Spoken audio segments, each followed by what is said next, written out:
Bismillahirrahmanirrahim. Assalamualaikum warahmatullahi wabarakatuh.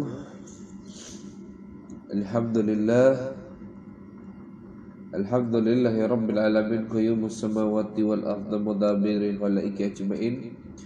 Wahdahu wassalatu wassalamu ala asrafil anbiya'i wal mursalin wa ala alihi washabihi rasulillahi ajmain. Tabarakallahu radhiyallahu ta'ala anhu sayyidina wa sanadina al-qutbil maktum wal barzahil maktum wal khatmil muhammadil ma'lum Abil Abbas Ahmad bin Muhammad Tijani radhiyallahu anin nabi amin wa summa jami'i khalifatihi wal muqdamihi wa ikhwanihi wa ahbabihi minat tariqati Tijaniyah radhiyallahu anhum ajma'in. Amma ba'du. Sahabat-sahabat langkah santri yang Allah rahmati dan semoga dalam keadaan sehat walafiat, yang mana masih Allah tetapkan keimanan, iman, Islam dan ihsan di dalam diri kita, insyaallah amin. Segala puji hanya untuk Allah, Tuhan semesta alam, yang menguasai zahir batin manusia, yang selalu menyuruh manusia kepada kebaikan melalui kekasihnya, cintanya, rahmatnya, yaitu baginda Nabi Muhammad SAW, yang mana beliau membuka segala yang tertutup dan menutup segala yang telah berlalu, yaitu beliau menyeru kepada kesempurnaan rahmat-rahmat Allah. Jadi al-khatimi lima sabaq, yaitu al-fatih lima ukhrid wal khatimi lima sabaq, itu artinya menyempurnakan rahmat-rahmat Allah. Kenapa? Karena dia menutup segala yang membuka segala yang tertutup dan menutup segala yang telah berlalu. Menyeru dia kepada sesuatu untuk menuju kepada kesempurnaan rahmat-rahmat Allah, rahmat-rahmat Allah Subhanahu wa taala. Alhamdulillah kita sampai kepada bab selanjutnya nih. Baru udah berapa bab kita baca? Alhamdulillah. Alhamdulillah ya. 1 2 3. Masuk kita ke bab 4 ini. Bab yang ke-4, yaitu azimu fadlillahi fil adzan. Kemuliaan dan keagungan Allah di dalam azan, ya, azan. Jadi azan itu kan berasal dari makna dasar bahasa Arab, artinya azan, ya. Artinya itu yang menyeru, ya. Azani, diserukan. Azani, ya, itu. Izin, itu yang membolehkan. Jadi banyak nih. Jadi banyak azan ini luar biasa, ya. Jadi makna azan ini sendiri bisa menyeru, yang mengizinkan, yang menyaksikan, bisa yang membolehkan, yang diserukan, nah, itu yang penyeru, sang penyeru, gitu. Jadi luas bahasa Arab itu, makanya bahasa Arab, ya, bahasa Arab ya, artinya bisa berubah-ubah, makna berubah-ubah. Bukannya bahasa Arab itu nggak tetap, ya, tapi maknanya itu bisa lebih luas daripada arti itu sendiri. Nah, itu makanya bahasa Arab, makanya itu Arab artinya berubah-ubah. Alhamdulillah masih dikasih pilek ini. Alhamdulillah. Jadi kita harus paham, sahabat-sahabat langkah santri, bahwa Allah itu selalu menyeru kita, kayak itu. Ada seruan Allah itu dibagi menjadi dua, secara zahir dan secara batin. Secara zahir itu Allah menyeru pada sesuatu yang bergejolak kepada akal dan hati. Oh kok bukannya batin? Oh bukan. Kayak gitu. Bukan. Jadi seruan Allah itu ada zahir ada batin. Yang batin itu apa? Seruan kepada rohaniah jiwa. Yang zahir itu apa? Hati itu masih zahir dalam wilayah tasawuf itu hati masih zahir. Kenapa? Karena dia mukallibal qulub, terbolak-balik. Akal itu juga masih zahir. Kenapa? Karena dia merespon sesuatu yang dilihat dan didengar oleh mata dan panca indera atau dirasakan dan juga dengan panca indera. Seperti itu. Dan apapun itu yang zahir itu adalah sesuatu yang membuat gejolak jasadmu, zahirmu. Kayak gitu. Jadi akal ini bergejolak, hati ini bergejolak, zahirmu bergejolak. Sebab yang membuat gejolak itu adalah seruan Allah kepada kita. Mampu gak kita melihat seruan-seruan ini? Mampu gak kita memahami seruan-seruan Allah ini? Dan seruan batin itu adalah yang mengeluarkan jiwa itu sendiri. Jadi kita tersadar, maknanya sadar kita dengan jiwa kita ini. Dengan seruan ini, seruan Allah ini sadar kita keadaan jiwa kita seperti apa, jauh atau dekat sama Allah Subhanahu wa taala, kan seperti itu. Jadi singkat padatnya mari kita baca dan pelajari kitab Fadilatul Atim ini. Cakep ya. Kitab Fadilatul Atim ini luar biasa. Dari pertama kita diajarin bertobat sama Allah. Jadi sebelum melangkah pada kehidupan, kita tuh disuruh tobat dulu sama Allah. Disuruh tobat sama Allah Subhanahu wa taala. Udah tobat, kita itu disuruh nuntut ilmu. Ya, udah disuruh nuntut ilmu, disuruh kita belajar ilmu-ilmu Allah. Nah, kayak gini loh ilmuku itu seperti ini, kan begitu ya. Kepada siapa? Kepada para mursyid, para guru. Lalu udah dapat ilmu, kita disuruh wudhu. Berarti disuruh ngamal. Punya ilmu harus ngamal. Makanya orang yang berilmu tapi dia tidak mengamalkan, dia hanya mendapatkan setengah dari kebaikan. Kayak gitu. Kalau udah punya ilmu, amalkan ilmunya. Jangan sampai gak diamalkan. Kita kan kebanyakan cuma dengar aja enak ya ini, tapi susah kita tuh melaksanakannya. Sebab apa? Sebab kamu mengambil ilmu bukan dari mursyid, ataupun seorang mursyid yang memberikan ilmu padamu, tapi kenapa kamu sulit mengamalkannya? Karena kamu gak merasa berguru. Itu aja. Kenapa kita susah mengamalkan ilmu ini? Ya, kayak gitu. Kenapa kita susah mengamalkan ilmu?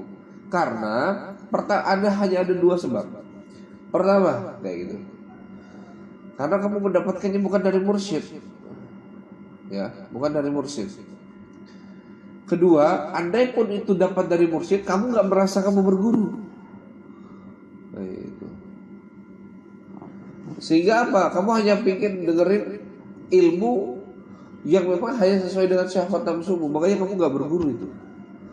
Kamu hanya mengamalkan apa yang kamu sanggup-sanggup aja. Padahal semua apapun yang diajarkan oleh baginda Nabi, yang diperintahkan oleh Allah itu gak ada yang berat. Dirimu sendiri yang membuat itu beban.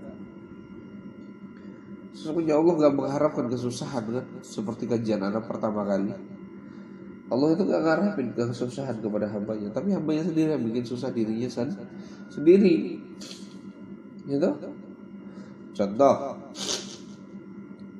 kamu melakukan maksiat. Kemaksiatan itu kembali kepada siapa? Dirimu sendiri. Dari maksiat itu kamu kena penyakit gitu. Ya, AIDS misalnya.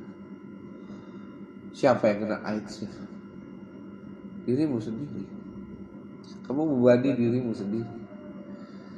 Kamu lihat tetangga punya mobil bagus, kamu gak punya mobil bagus. lalu kamu menggunjing dia, sebab ada keinginan besar di dalam hatimu untuk mendapatkan itu, kamu membebani siapa? Gunjingan itu kembali kepada siapa? Gibah itu kembali kepada siapa? Fitnah itu kembali kepada siapa? Kembali kepada dirimu sendiri. Dan itu termasuk seruan-seruan Allah pada diri kita dalam kehidupan ini. Hanya saja kita sadar gak itu? Paham gak itu? Sebab Allah gak sembarangan. Allah itu selalu menyeru hamba-hambanya itu dalam kasih sayang dan berjalan menuju kasih sayang. Maka sibukkanlah dirimu itu dengan memuji Allah Subhanahu wa ta'ala. Makanya bukan apa-apa ya, luar biasa ya. Al-Fatihah itu tuh. Bismillahirrahmanirrahim. Alhamdulillahi rabbil alamin. Ar-Rahmanir-Rahim. Alhamdulillah itu diapit dengan dua Rahman dan dua Rahim. Bismillahirrahmanirrahim. Alhamdulillahi rabbil alamin. Ar-Rahmanir-Rahim. Alhamdulillahi rabbil alamin itu diapit oleh Rahman Rahimnya Allah. Jadi jangan manusia yang tidak yang dirinya tidak sibuk memuji Allah dalam setiap nafasnya, jangan harap dia bisa mengambil Rahman Rahim Allah dalam kehidupannya di dunia atau di akhirat. Jangan harap. Susah. Makanya pentingnya kita punya mursyid itu. Kalau kita ngaji hanya pada YouTube, pada ustadz yang cuma kajian-kajian biasa, nggak kedidik jiwa kita. Kalau kita ngaji aja yang kita suka-suka aja, nggak kedidik jiwa kita. Tapi kalau di hadapan mursyid, kamu berguru, saya ingin berguru sama antum ya sih, gitu kan. Oh sini, kamu terus diingetin, walaupun itu pahit, ikutin aja. Terus kamu diingetin. Kenapa? Karena dalam dunia sejannatul mu'minin wa jannatul kafirin. Surga itu penjara bagi orang mukmin dan surga bagi orang kafir. Kalau kamu merasa makna hadis qudsi ini, firman Allah ini apa ininya? Langkah santri yang Allah rahmati, makna hadis ini adalah sadarkan dirimu bahwa sesungguhnya dalam kehidupan ini lebih banyak hal yang tidak menyenangkan daripada yang menyenangkan. Maka bersyukurlah kamu atas segala sesuatu yang Allah berikan kepada kamu, entah baik, entah buruk. Maka bersyukurlah. Makanya baginda Nabi Muhammad SAW itu ngajarin, kalau kamu mendapatkan hal yang menyenangkan hatimu, ucapkan Alhamdulillahirabbil alamin. Kalau kamu mendapatkan hal yang tidak menyenangkan hatimu, maka ucapkanlah Alhamdulillah ala kulli hal. Kamu disuruh memuji oleh Allah Subhanahu wa taala. Kamu disuruh memuji oleh baginda Nabi Muhammad SAW. Dan orang yang sadar tentang ini, hal ini adalah dia yang mendengarkan seruan-seruan Allah. Jadi Allah itu terus berseru kepada hambanya dengan kasih sayangnya dan menyerunya kepada kasih sayangnya. Maka untuk mendapatkan kasih sayang Allah ini, maka jangan lepaslah kamu untuk terus memuji Allah Subhanahu wa ta'ala. Kita lanjut. Azima fadlillahi fil adzan. Keagungan dan keutamaan Allah di dalam sebuah seruan. Ya, saya enggak mau ngomong azan lah, biar lebih luas maknanya kan gitu. Sebuah seruan. Bismillahirrahmanirrahim.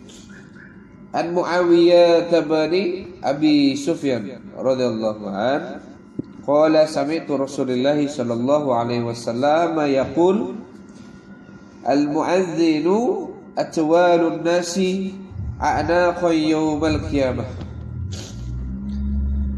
Dari Muawiyah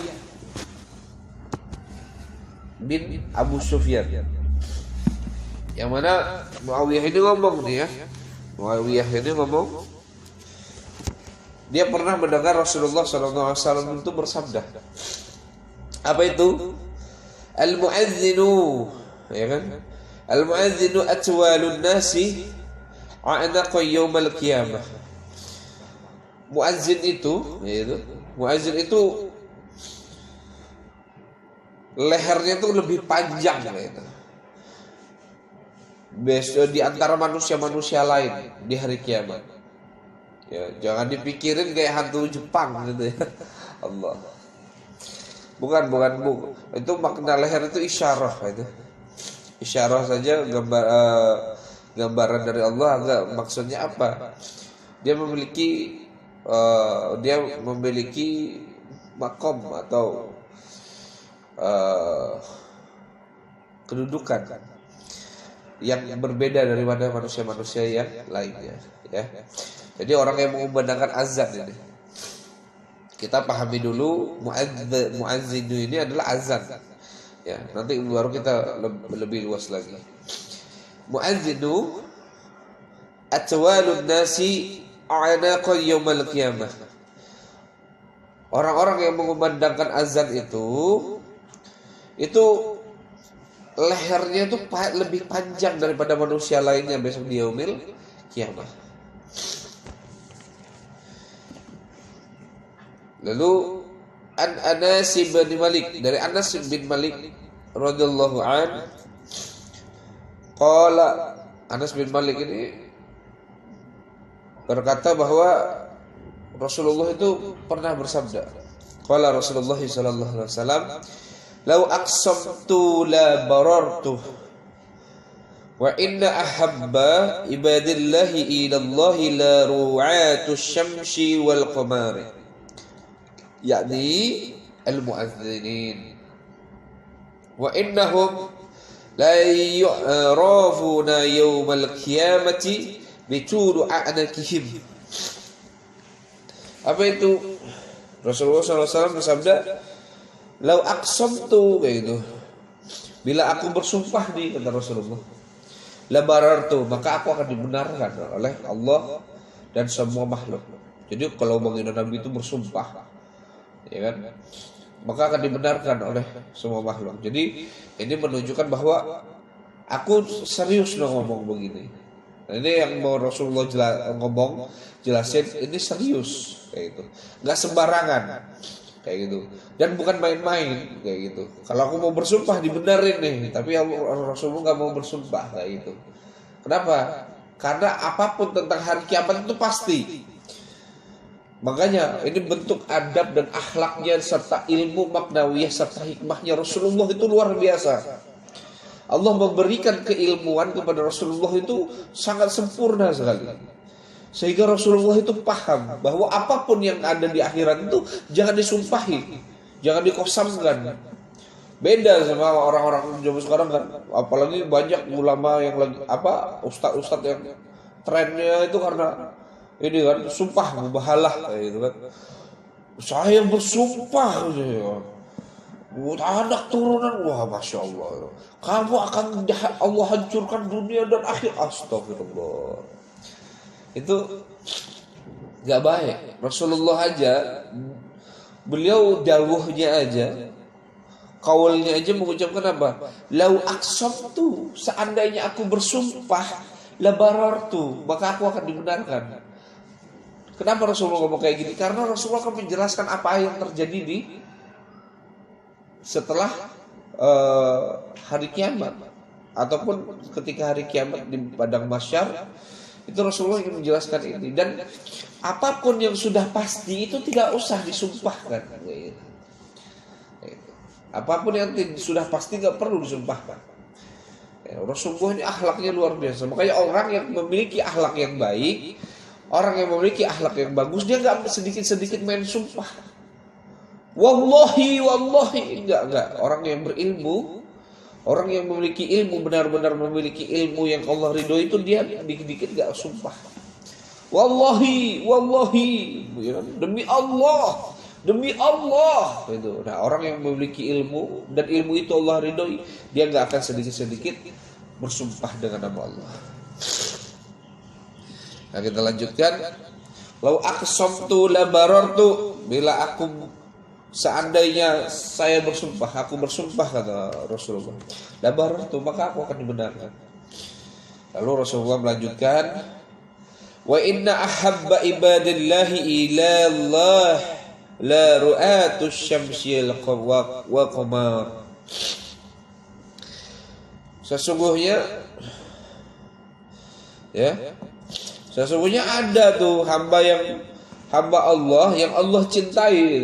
Allah mencurahkan cintanya kepada dia kayak gitu. Allah mencurahkan cintanya kepada dia kayak gitu.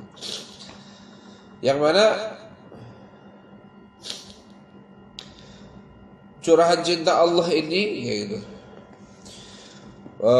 Sebab cinta Allah inilah, sebab hamba inilah Allah juga mencintai alam semesta. Allah menjaga alam semesta ini. Maksudnya apa? Ada hamba Allah kayak itu. Ada hamba Allah kayak itu. Sebab hamba ini Allah cinta kepada hamba itu. Sebab hamba ini Allah turun cintanya kayak gitu. Dan sebab cinta ini kayak gitu yang tercurah kepada hamba ini, dan sebab hamba itu Allah ini menjaga alam semesta kayak gitu. Siapa nih hamba ini ya kan? Yakni siapa nih hamba ini kata Rasulullah, yakni siapa nih hamba ini? Nah, Rasulullah jelasin al-muazzinin. Hamba itu adalah seorang yang mengumandangkan azan. Wa innahum la yu'rafuna yaumal qiyamati bi tulad anakihim. Yang sesungguhnya mereka itu orang-orang yang mengumandangkan azan itu la yu'rafuna gitu. La yu'rafuna yaumal qiyamatu bi tuli anakihim, dan di dalam mereka itu besok orang-orang yang mengumandangkan azan besok di yaumil qiyamah itu mereka memiliki leher-leher itu yang sangat panjang.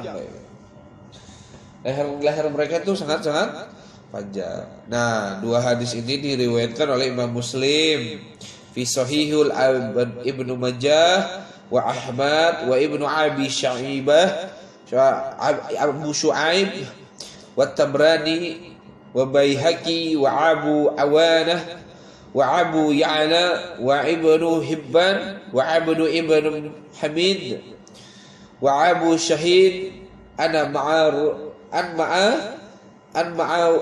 Muawiyah radhiyallahu anhu. Jadi sanadnya nyambung ya.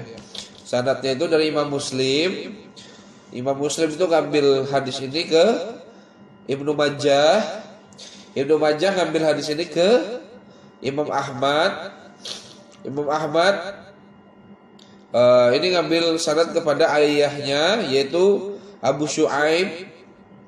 Abu Syuaib ini ngambil sanad hadis ini ke Imam At-Tabrani. Lalu ngambil hadis ini lagi ke Imam Baihaqi.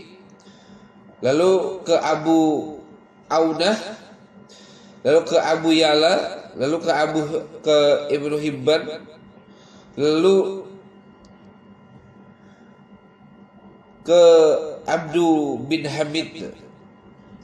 Lalu ke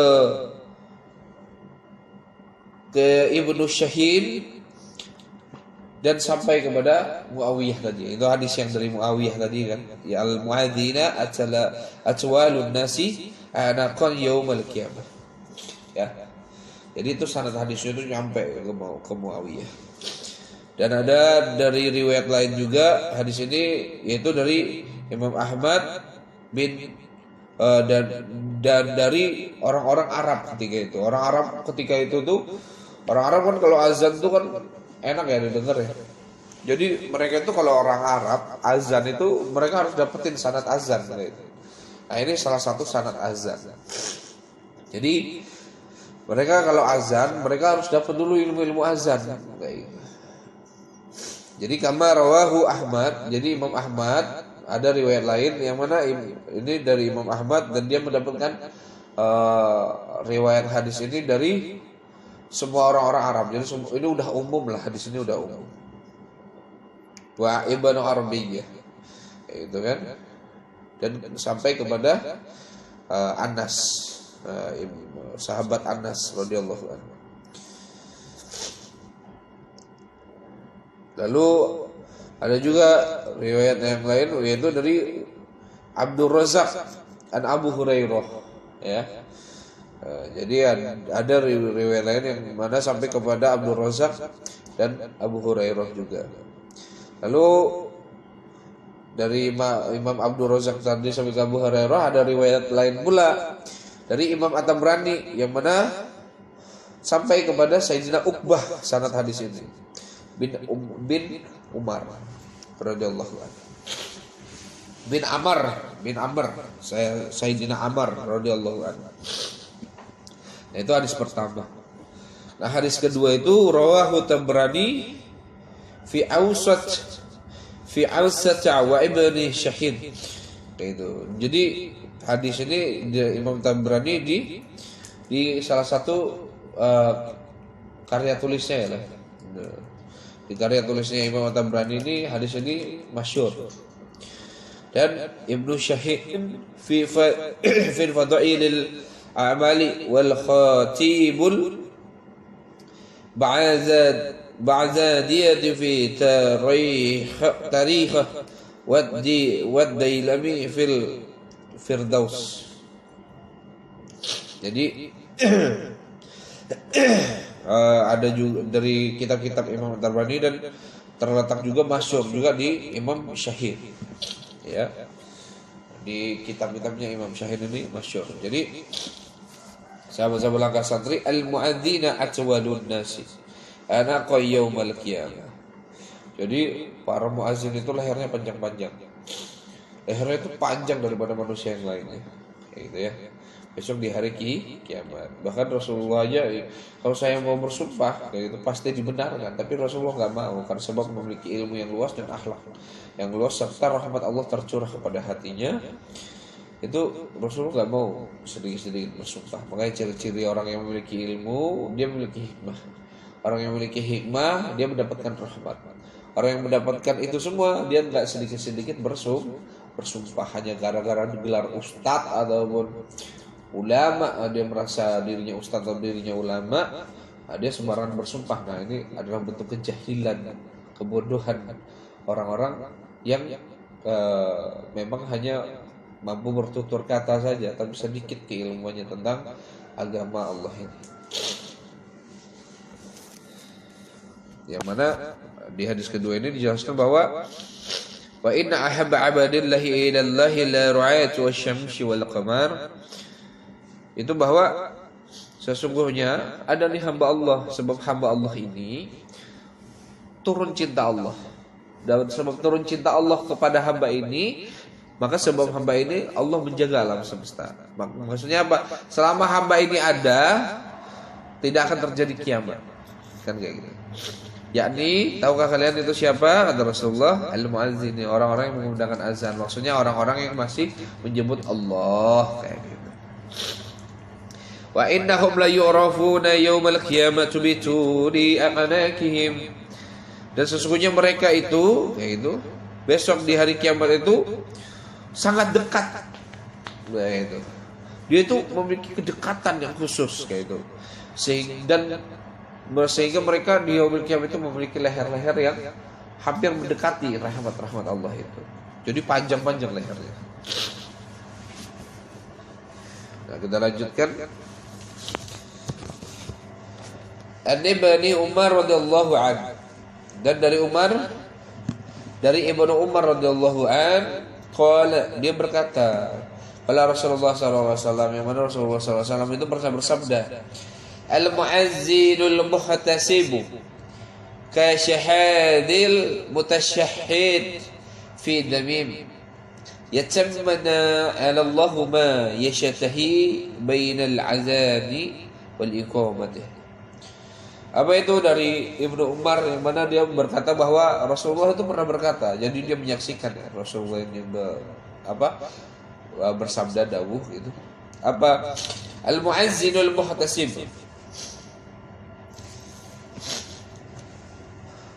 al-mu'azzinu, orang-orang yang mengumandangkan azan itu,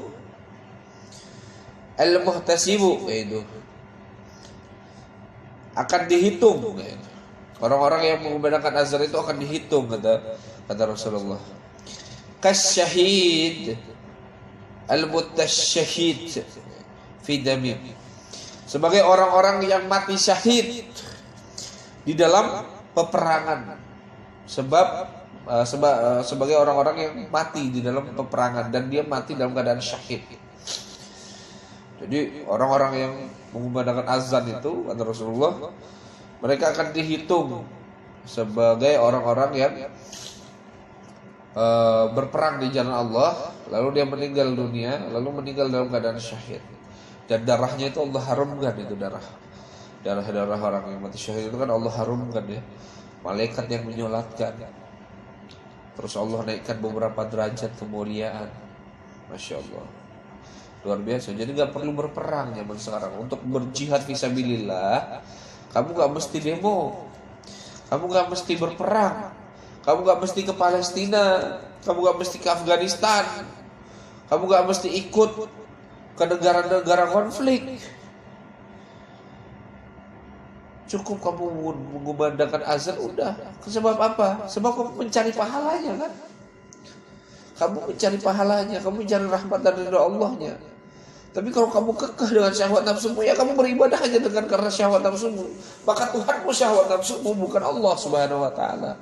Makanya Allah pernah berfirman di dalam hadis qudsi, besok ada hambaku yang datang kepadaku yang mana dia membawa amal ibadahnya sebesar gunung yang sangat tinggi. Lalu dia tunjukkan di hadapanku, maka kuhembus itu semua amal ibadahnya bagaikan debu-debu berterbangan. Seketika kuhembus itu langsung menjadi debu yang berterbangan. Maksudnya apa? Nggak ada apa-apanya amalmu itu. Kamu jangan sembarangan. Makanya ketika kamu beribadah, kamu benar-benar harus dibimbing oleh guru-gurumu. Jangan sembarangan bertindak, jangan sembarangan melakukan apapun. Sehingga apa? Sehingga kamu itu amal ibadahmu itu untuk dirimu, bukan untuk Allah.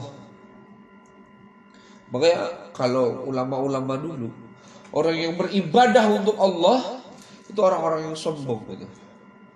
Apalagi keaku-akuan dirinya masih banyak, egonya masih banyak, amarahnya masih luar biasa, emosinya gak kebendung. Orang seperti ini luar biasa itu. Makanya orang yang seperti ini termasuk orang-orang yang sombong di hadapan Allah Subhanahu wa taala. Allahumma shalli ala sayyidina Muhammad. Semoga Allah jauhkanlah hal-hal seperti ini dari kita, keluarga kita, dan keturunan-keturunan kita. Semoga kita tergolong orang-orang yang mendapatkan rahmat Allah, yang selalu berbelas kasih sayang kepada semua makhluk.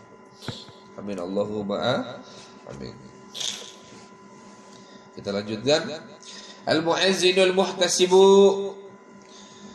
Orang-orang yang menggunakan azan itu akan dihitung sebagai apa? Kasyahidil mutasyahidu fid damim.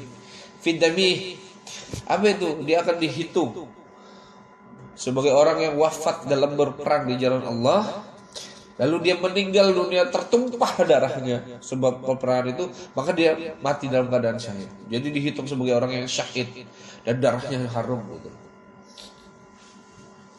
Yatamanna 'ala Allahi man yashtahi bainal azani wal iqamah. Gitu. Lalu yang mana orang-orang yang menggunakan azan itu mereka selalu berharap keutamaan dan kemuliaan yang Allah berikan di antara azan dan iqamah. Ya, jadi orang yang azan itu kayak itu, dia itu ketika mengumandangkan azan, dia itu berharap mendapatkan keutamaan di antara azan dan iqamah. Masya Allah. Apa sih keutamaannya? Masya Allah, luar biasa ya. Keutamaannya itu luar biasa. Masya Allah. Bahkan Rasulullah itu mengatakan bahwa seperti ini. Andai Allah buka rahasia di balik azan, maka semua manusia akan menjadi orang yang menggunakan azan, kata Rasulullah. Jadi azan itu luar biasa, nggak sembarangan loh azan itu. Makanya orang yang istiqomah itu azan selama 7 tahun dengan berazan ya, azan itu kan gini. Jadi azan itu ya, sahabat-sahabat langkah santri, azan itu artinya menyeru. Yang sesungguhnya yang menyeru bukan dirimu, yaitu Allah. Maka kamu menjadi cinta Allah untuk menyeru semua makhluk Allah untuk menuju kepada Allah. Ya. Sehingga dengan cinta ini Allah menjaga alam semesta. Nah, ketika orang yang menyeru kayak gitu, maka sejatinya Allah itu yang menyeru. Maka dia udah bukan dia yang menyeru tapi Allah. Makanya orang yang menyeru, yang mengumandangkan azan, selayaknya dia benar-benar memahami apa yang dikumandangkan olehnya. Makanya Bilal bin Rabah, ya, itu ketika dia mengumandangkan azan di hadapan Rasulullah nangis. Kenapa? Karena Bilal itu apa? Wahai Bilal, gitu. Apa yang membuat dirimu itu sebegitunya mengumandangkan azan, kata Rasulullah. Ya Rasulullah, ketika aku mengumandangkan azan, aku menyaksikan Rabbku. Luar biasa ya, kata Bilal. Hai Bilal, ketika engkau mengumandangkan azan, semua hati ini pilu, semua hati ini syahadu. Bagaimana engkau bisa melakukan azan seperti itu, wahai Bilal? Rasulullah nanya. Bukan Rasulullah gak paham ya. Rasulullah hanya ingin membuka rahasia itu agar semua umat ini tahu. Apa kata Bilal? Ketika aku mengumandangkan azan, aku menyaksikan Rabbku ya Rasulullah. Tuh Bilal itu. Allahu Akbar, Allahu Akbar, Allahu Akbar, Allahu Akbar. Itu Allah Maha Besar, Allah Maha Besar, Allah Maha Besar. Itu benar-benar itu dia menyaksikan Allah Maha Besar, Bilal. Asyhadu an la ilaha illallah. Aku bersaksi dia tiada Tuhan selain Allah. Bilal benar-benar bersaksi itu. Asyhadu an la ilaha illallah. Yang pertama persaksian zuhirnya, maka disempurnakan dengan persaksian kedua, apa? Persaksian batinnya. Batinnya berkata, aku bersaksi bahwa tiada Tuhan selain Allah.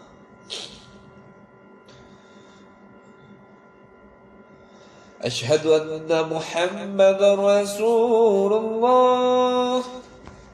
Aku bersaksi bahwa Nabi Muhammad adalah utusan Allah. Zuhirnya itu bersaksi.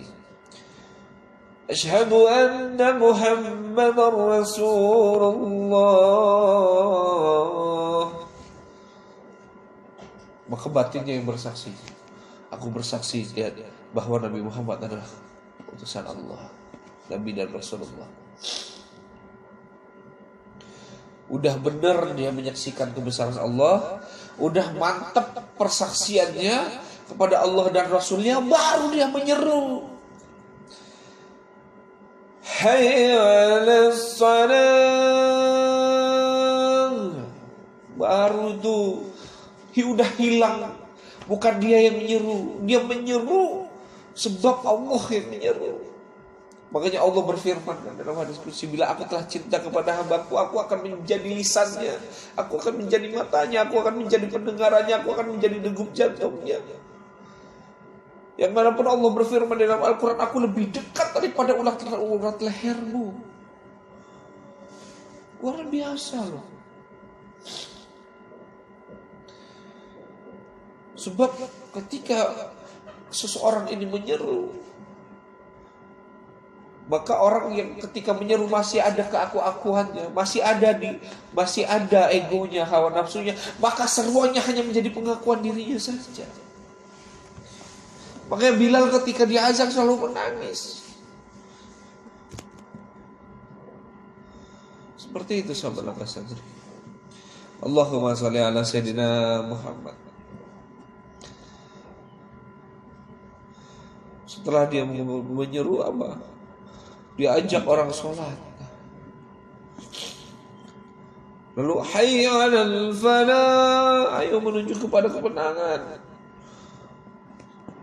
Apa itu menuju kepada kemenangan? Ada yang tahu apa menuju kepada kemenangan? Secara umum, menuju pada kemenangan adalah apa? Orang-orang yang benar-benar mampu bertakwa kepada Allah. Tuh. Tapi maknawiyah di balik ketakwaan kehambaan adalah apa? Kemakrifatan kepada Allah. Benar-benar dia mengenal Allah dalam susah, senang, sehat. Coba kita sekarang,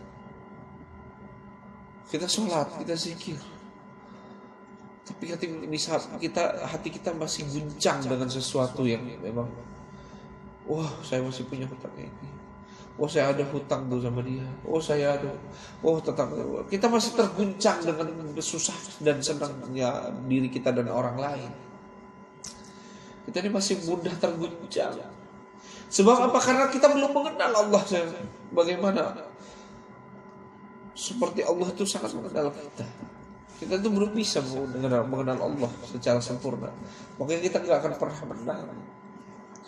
Kenapa? Karena kita itu pengen ilmu yang sesuai syahwat nafsu kita. Kita ngamalin amalan ibadah yang wajib-wajib saja, yang sunnah enggak. Ngamalin yang sunnah yang enak-enak aja, kalau yang berat enggak. Ibadah kok karepmu ngono loh. Ibadah itu bukan mau kita, tapi beribadahlah seperti apa yang Allah kehendaki.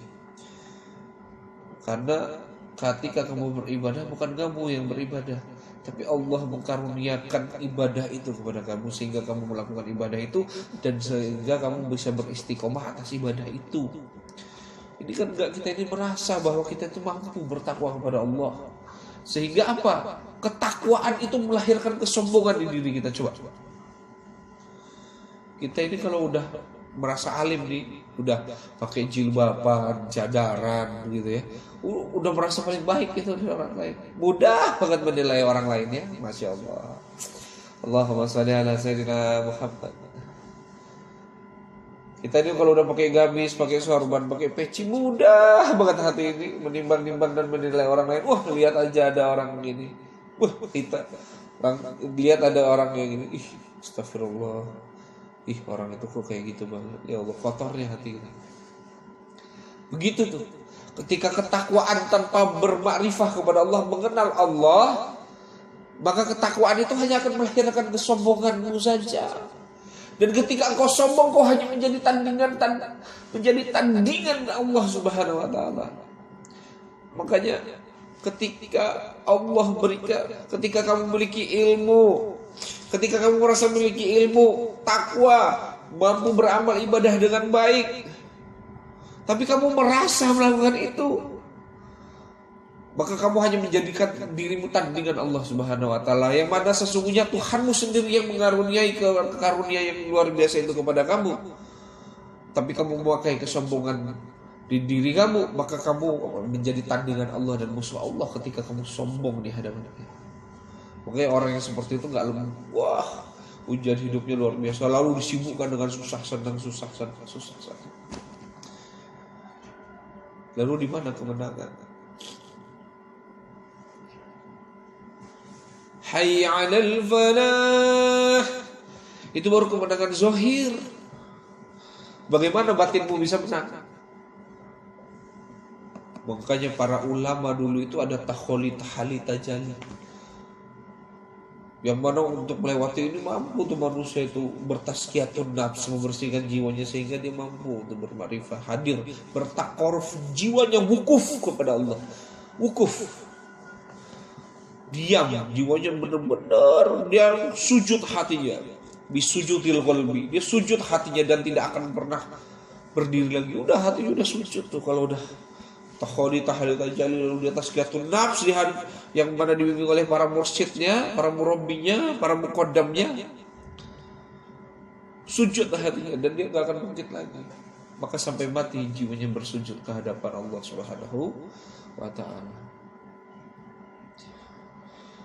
Baru itu kemenangan. Kan susah kan begitu. Makanya ngaji, makanya belajar thariqah, makanya dekati para mursyid, para murabbi, para muqaddam, duduk bersama mereka, ambil semua ijazah ilmu-ilmunya, sehingga kamu mendapatkan jalan-jalan untuk menuju ridho Allah. Bukan karena kamu ngambil ijazah kepada muqaddam, murabbi, mursyid kamu dapat ridho Allah. Enggak, itu hanya jalan untuk menuju ridho Allah. Mampu enggak kamu jalan? Kan begitu. Luar biasa ya. Masya Allah. Allahumma sholli ala sayyidina Muhammad. Jadi yatamanna 'ala Allahi ma yastahi bainal adzani wal iqamah. Maka para muazzin itu ketika Allah mengkaruniakan mati syahid dan Allah muliakan, harumkan darahnya, sesungguhnya di dalam jiwanya dia hanya berharap kayak gitu. Kemuliaan dan keutamaan antara azan dan iqamah. Masya Allah, lebih luas, lebih hebat daripada mati syahid. Allah kasih nih orang yang azan itu ketika dia meninggal itu dia mati dalam keadaan syahid. Tapi para muazzin itu yang benar-benar luar biasa, muazzin itu yang seperti Bilal itu, di dalam hatinya dia berharap mendapatkan kemuliaan dan keutamaan antara azan dan iqamah. Masya Allah. La ilaha illallah, la ilaha illallah. Luar biasa ini. Wa fi riwayah, dan di dalam riwayat lain, wa iza mata lam yudawwid fil kubur. Dan orang-orang yang menggunakan azan itu apabila dia meninggal, wafat, mereka enggak akan dibebankan dengan beban kubur. Dia enggak akan dibebani dengan beban alam kubur. Nah. Jadi bukan dibebaskan, tidak dibebani. Tidak dibebani dengan alam kubur. Maksudnya apa? Tidak dibebani dengan alam kubur. Alam kubur itu berarti maknanya ini zahir. Tapi kalau alam barzah maknanya batin. Alam kubur berarti maknanya zahir. Itu liang lahat lalu ditumpuk tanah di situ. Maka jasadnya mati dan kembali kepada tanah. Itu beban namanya. Itu beban kubur namanya. Kalau manusia disiksa di alam kubur itu maknanya barzah. Ya, paham ya? Jadi barzah itu. Nah, kita disiksa sama munkar nakir itu di alam barzah. Maknanya barzah batin. Makanya alam barzah atau alam kubur. Ulama membuat semua rahasia tentang ilmu Allah. Ilmu Allah itu kan luas. Ulama-ulama dulu bikin banyak rahasia itu menjadi samar. Alam barzah atau alam kubur, padahal itu sesuatu yang berbeda, tapi satu. Ya kan? Itu sesuatu yang berbeda. Alam barzah dan alam kubur itu beda, tapi dia satu. Contoh, kayak gimana sih memahaminya? Angka 3 itu apa? 1 tambah 1 tambah 1 sama dengan 3. 1. Satunya 3 kali. Makanya dibilang 3. Padahal itu 1. Angka 5, 1 tambah 1 tambah 1 tambah 1 tambah 1, 5. Sama dengan 5. Nah 5 itu adalah 1 sebenarnya. Ya gitu loh. Nah alam barzah, alam kubur itu dua hal yang maknawiyahnya berbeda, tapi itu sebenarnya satu. Makanya Pak, orang-orang yang menggunakan azan itu tidak mendapatkan beban kubur. Awet layarnya. Bukan awet, apa ya? Allah tetapkan jasadnya sebagai bentuk kemuliaan Allah kepada orang-orang yang menggunakan azan. Nah, secara batinnya ya mereka tidak mendapatkan beban-beban alam barzah. Maka dia dimuliakan oleh munkar nakir sebab cahaya yang ada pada lisannya. Jadi tidak sembarangan ya sahabat kesatria. Orang yang menggunakan azan itu luar biasa. Makanya orang kalau mau azan itu ya seperti Anda bilang tadi ya. Kalau dia di zaman dulu ya, zaman dulu bukan zaman sekarang. Zaman dulu itu para sahabat kalau mau mengumandangkan azan itu dia benar-benar ma'rifah dulu kepada Allah, baru dia mengumandangkan azan. Makanya nggak ada yang mampu. Makanya nggak semua sahabat ma'rifah. Makanya muazzin Rasulullah itu yang tetap itu satu, siapa? Bilal bin Rabah. Karena ketika orang mengumandangkan azan dia menyeru manusia. Lah Rasulullah diseru loh. Makanya Bilal itu bilang apa? Muazzinnya baginda Nabi Muhammad SAW, penyerunya Rasulullah SAW. Makanya betapa luar biasanya ketika Rasulullah wafat, Bilal hancur hatinya, sakit teriris-iris hatinya. Gak lama dari itu, ketika Rasulullah wafat, ini kan, habis itu para bangsa orang Mekah, orang Ansor, Muhajirin dan Ansor ketika itu rindu dengan Rasulullah, dia panggil Bilal. Jadi ketika Rasulullah meninggal, Bilal kan pergi itu karena kesedihan kehilangan kekasihnya. Dia pergi ke Yordania.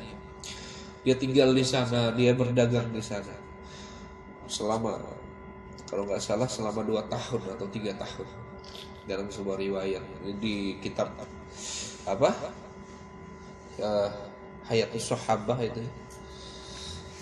Di dalam kitab Hayatus Sahabah itu dijelaskan bahwa ketika itu kaum Muhajirin dan Ansor itu memanggil Bilal untuk kembali gitu ke Mekah dan Madinah. Lalu Bilal pulang. Tapi sakit pilunya kehilangan kekasih itu luar biasa. Lalu ketika Bilal mengumandangkan azan, itu suara Bilal. Mereka langsung ingat siapa? Rasulullah SAW. Dan tidak lama setelah itu Bilal wafat. Beliau wafat nggak lama, kalau nggak salah kisaran 1 tahun lah, tinggal di Madinah, kembali itu wafat kayaknya. Dan seperti itu, saking nggak kuat menahan rindu kepada kekasih. Jadi muazzin itu seperti itu ya, ma'rifatnya luar biasa. Makanya orang itu akan menyeru sesuai dengan kadar orang itu sendiri. Ya gitu. Makanya kadar Bilal itu luar biasa ma'rifatnya, karena yang dia seru itu adalah baginda Nabi Muhammad SAW. Dia adalah muazzinnya Rasulullah SAW. Maknanya bukan Bilal yang menyuruh Rasulullah, bukan. Makna Bilal adalah muazzinnya Rasulullah, Bilal adalah penyuruhnya Rasulullah. Apa? Bukan Rasulullah itu disuruh oleh Bilal, bukan. Wah, itu nggak punya adab, itu nggak punya sopan santun ya ngomong kayak gitu sama baginda Nabi. Itu maknanya itu apa berartinya? Kayak itu. Bahwa jiwa Bilal dan jiwa Rasulullah itu udah satu. Jadi kalau satu sakit, satu sakit. Satu senang, satu senang. Ketika satu meninggal, satu hidup, sakitnya luar biasa. Makanya dibilang muazzinnya Rasulullah SAW. Jadi bila Rasulullah pun nggak mau, Rasulullah itu senang kalau dengar Bilal. Pokoknya kalau Bilal azan itu Rasulullah lihat, Masya Allah, semua langit itu, pintu langit semua terbuka, bahkan pintu surga aja terbuka. Kalau Bilal mengumandangkan azan. Kenapa? Karena jiwa orang yang bermakrifah mampu membuka pintu rahmat Allah untuk semua makhluk. Nah, itu jiwa-jiwa yang bermakrifah. Allahumma shalli ala sayyidina Muhammad. Nah, kita lanjut nih. Karena ini panjang ya, kita potong-potong. Anas radhiyallahu an qol, dari Anas radhiyallahu an, beliau berkata bahwa qala Rasulullah SAW, dia pernah dengar Rasulullah itu dawuh. Jadi Anas benar-benar di hadapan Rasulullah ini ya, mendengar Rasulullah SAW bersabda apa? Iza kana 'indal 'azani futihat abwab as-sama' wastujibat du'a wa iza kana 'indal iqamati lam turadda da'wah. Kata Rasulullah, bila para muazzin itu, orang itu mengumandangkan azan, maka Allah itu membuka semua pintu-pintu langit. Wastujibat doa. Allah angkat. Allah terima semua doa. Wa idza kana indal iqamati lam turadda da'wah. Dan bila telah datang, yaitu iqamah, maka Allah sempurnain itu semua ibadah kalian. Niat kalian, doa kalian, apa itu pun Allah sempurnain ketika itu. Luar biasa ya. Jadi orang yang menggunakan azan itu benar-benar nggak sembarangan azan itu. Harus benar-benar asyhadu an la ilaha illallah wa asyhadu anna muhammadar rasulullah. Ana ma'akili bani Yashar, dari Makili bin Yasir radhiyallahu an, berkata dia, qala Rasulullah SAW, dia pernah mendengar bahwa Rasulullah SAW bersabda, ayyuma qaumin nudiya fihim bil azani sabah illa kanu fi amanillahi hatta yumsu wa ayyuma qaumin nudiya alaihim bil adhani masa illa kanu fi amanillahi hatta yusbihu. Apa itu kata Rasulullah? Bila telah dikumandangkan azan gitu, bila telah masuk waktu subuh gitu, lalu dia menegakkan azan, mengumandangkan azan, melakukan azan di waktu subuh, maka tidaklah Allah memberikan sesuatu kecuali yang baik, sehingga terjaga, Allah jaga, Allah sejahterakan, Allah amankan, Allah rahmati waktu itu, mulai dari kumandang azan itu sampai datangnya sore hari, ya. Dan wa yumma qaumin nudiya alaihim bil adhani masaila kanu fil amanillahi hatta yusbihu. Dan bila udah datang waktunya, lalu orang muazin itu berdiri lalu mengumandangkan azan, maka di waktu sore, maka tidaklah Allah menurunkan kecuali rahmat dan kesejahteraan cintanya kepada hari itu, mulai dari azan sore itu sampai datangnya subuh hari. Jadi luar biasa ya, Allah jaga itu, Allah jaga. Kalau orang menggunakan azan subuh, maka Allah akan jaga waktu dari subuh sampai asar. Bila orang menggunakan azan asar, maka Allah akan menjaga Allah akan menjaga tuh hari itu, alam semesta itu dari asar sampai ketemu subuh. Luar biasa ya, Masya Allah. Makanya ada para ulama dulu itu, kata guru saya, ruh dan jasad sholat itu, ruhnya itu asar, jasadnya subuh. Jadi hari itu ada ruh dan jasadnya. Ruh hari itu hari itu asar, jasadnya subuh. Subuh itu jasad. Dan ada ulama lagi yang bilang ruhnya hari itu subuh, jasadnya asar. Jadi ada hikmah luar biasa kalau kita kaji tentang hari ini ya. Masya Allah.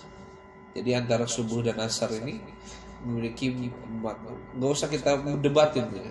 Orang berilmu itu gak hobi debat ya. Maknanya adalah apa?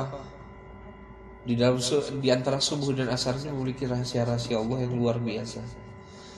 Yang mana ya kalau ada kesempatan kita kaji, kita pelajari ya tentang rahasia-rahasia subuh dan asar. Insyaallah kalau Allah kasih jodoh, waktu dan keadaan, insyaallah. Nah, jadi seperti itu saya sahabat-sahabat. Jadi orang yang mengumandangkan azan di waktu subuh, Allah akan menjaga alam semesta hari itu sampai waktu asar. Dan bila orang menggunakan azan di waktu asar, maka Allah akan menjaga hari itu dan alam semesta itu sampai waktu subuh. Nah, seperti itu. Yang mana hadis pertama itu diriwayatkan dari Imam At-Tabrani, gitu ya. Dan